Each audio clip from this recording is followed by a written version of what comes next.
राधे राधे, हरे कृष्णा। कैसे हो आप सभी लोग? आशा करती हूँ आप सभी परम मंगल में होगे, स्वस्थ होगे, अच्छे होगे। भाई इतने ज्यादा मेरे पास ये प्रश्न आए तो मुझे लगा शास्त्रों के प्रमाण के अनुसार आपको इसको उत्तर दे देती हूँ।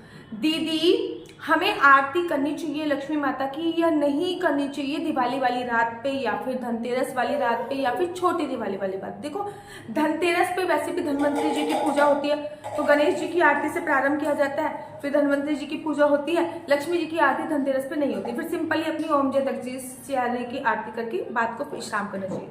छोटी दिवाली को काली चौदस के नाम से संबोधित किया जाता है। छोटी दिवाली को नरक चतुर्दशी काली चौदस हो गई, तो उसमें काली माता की आरती का विधान दिया गया।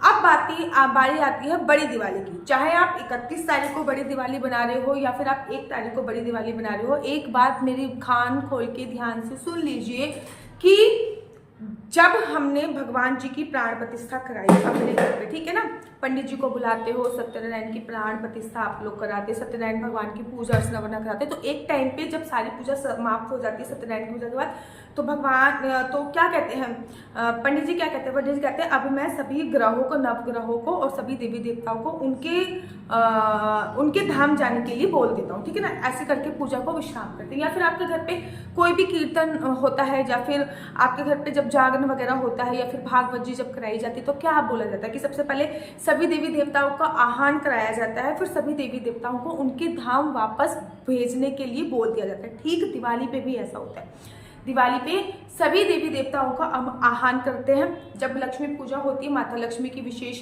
पूजा अर्चना वंदना होती है। पहले तो पूरी पूजा होगी, गणेश जी की सबसे पहले आरती होगी, फिर भगवान शिव की आरती होगी, उसके बाद फिर आपको माता लक्ष्मी की आरती करनी चाहिए कि माता लक्ष्मी घर पे आ गई। तो भैया प्रॉपर आदर सत्कार आप उनका नहीं करो। कोई भी देवी देवता आपके घर पे आना तो शुभ है, लेकिन घर पे ही विराजमान होना वो शुभ नहीं है।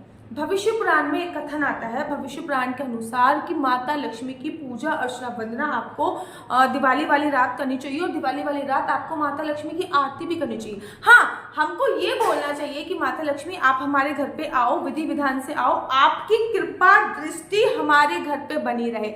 लेकिन कोई भी देवी देवता, अगर हम आह्वान कर रहे हैं किसी भी देवी देवता का, किसी भी देवी देवता को अगर हम अपने घर पे बुला रहे हैं, तो ये हमारा फर्ज है उनका धाम जाने के लिए, उनको विदा करने के लिए बोलो। क्योंकि हम भैया, आप कामवासना कीड़ा को अंजाम दे रहे हो, ठीक है, माना कि दिवाली वाली रात नहीं दे रहे, नेक्स्ट डे कर रहे हो, ठीक है ना, हस्बैंड के साथ कुछ कर रहे हो, ठीक है ना, लहसुन प्याज का खाना बन रहा है जाने अनजाने में, ठीक है, बच्चे के पोटी के हाथ लग रहे हैं, बच्चे की पोटी साफ करो, मतलब बहुत सारा जाने अनजाने में हम लोग गृहस्थ जीवन में है, बहुत सारी अशुद्धता हो जाती है। हम भगवान को अपने घर पे बुलाकर पूरा विधि विधान से उनकी पूजा अर्चना वंदना नहीं करते हैं, तभी कथा में भगवान को घर पे बुलाया जाता है। मैं ये नहीं कहती कि कोई भी कथा हो, कोई भी जागरण हो, श्रीमद् भागवत महापुराण हो, शिव महापुराण हो, भगवान को घर पे आह्वान किया जाता है। उसके बाद जब उसका विश्राम किया जाता है, तो भगवान से बोला जाता है केवल और केवल आप अपनी दृष्टि हम पर बनाई रखिए, ठीक है, आप अपने धाम वापस जाइए। सेम यही होता है जब हम लक्ष्मी जी की पूजा अर्चना वंदना करते हैं, तो लक्ष्मी जी को हम लोग बुलाते हैं, भविष्य पुराण के अनुसार लक्ष्मी को बुलाते हैं, और उसके बाद हमको लक्ष्मी जी की आरती करनी होती है उनके धाम वापस जाने के लिए। और ये बोला जाता है कि लक्ष्मी जी आप अपना आशीर्वाद हम पर बनाए रखिए। अगर लक्ष्मी जी पर्याप्त मात्रा में रुक गए, भैया आप नियमों का पालन कर सकते हो, नियमों का पालन कर सकते हो, आप मुझे ये बताओ, ठीक है ना, कब तक आप ब्रह्मचर्य का पालन करोगे? 1 महीना, 2 महीना, 3, 4, 5 बार का, 5 से 6 बार का खाना उनको भोग लगाया जाता है, कब तक भोग लगाओगे? तो भाई ये सब केवल व्यर्थ की बातें हैं।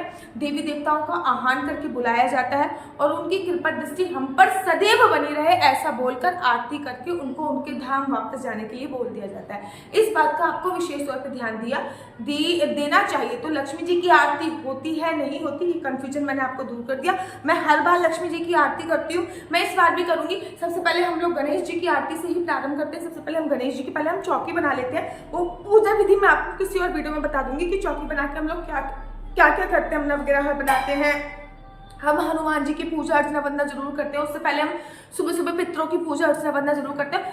तो चौकी बनाने के बाद फिर हम लक्ष्मी पूरा काम झाम करने के बाद सबसे पहले गणेश जी की आरती करते हैं, फिर भगवान शिव की आरती करते हैं, फिर ओम जय जगदीश आरती करते हैं। उसके बाद हम माता लक्ष्मी की आरती करते हैं और उस आरती में हम लोग पूजा घंटी सब कुछ इत्यादि बजाते हैं।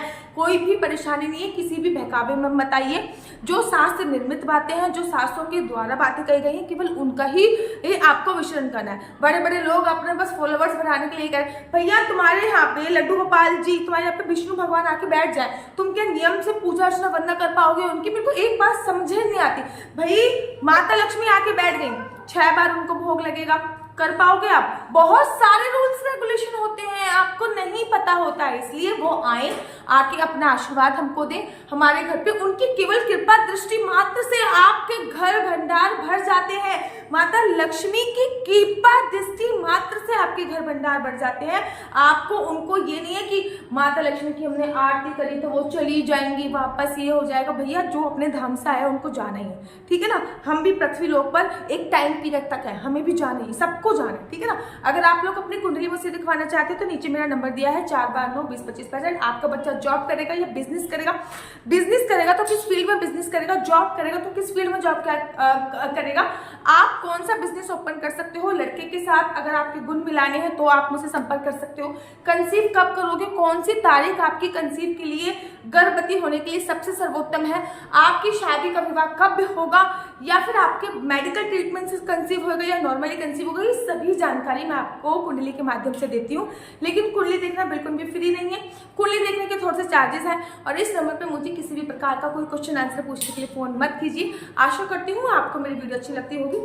अगर आपको मेरी वीडियो अच्छी लगती है तो आप अपना यूट्यूब चैनल हरि बोल को लाइक शेयर सब्सक्राइब करना। देखो ये आ गई, जैसे इसको पता चलता है ना कि वीडियो कंप्लीट होने वाली है। आशा करती हूँ आपको मेरी वीडियो अच्छी लगती होगी। अगर आपको मेरी वीडियो अच्छी लगती है तो आप अपना यूट्यूब चैनल हरि बोल को लाइक शेयर सब्सक्राइब करना बिल्कुल भी मत भूलिए। तब तक के लिए मुझे दीजिए इजाजत। राधे राधे, हरे कृष्णा, हरि बोल।